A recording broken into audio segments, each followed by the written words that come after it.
घर से हम पेनी के फराक हो, सब नौ छेड़िया मारता रे आँख हो।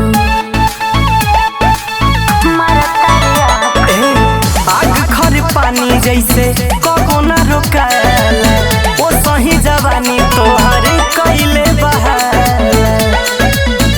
नजर डाल जनी साफ सुथरा बर्तन पर, कबू करबू बियाह सबके करेलू दबाह।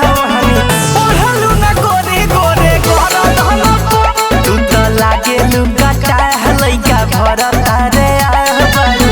बिजली गिरावत हमर धन पर।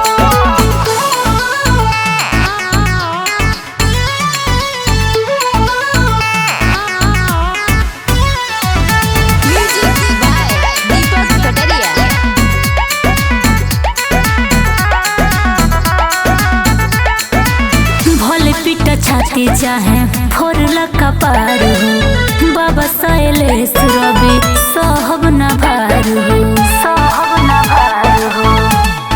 सुना फुलल फुलल गाल ताहार ओठ रसगुल्ला, जइबू टंगाई जानी घूम खुलम खुला।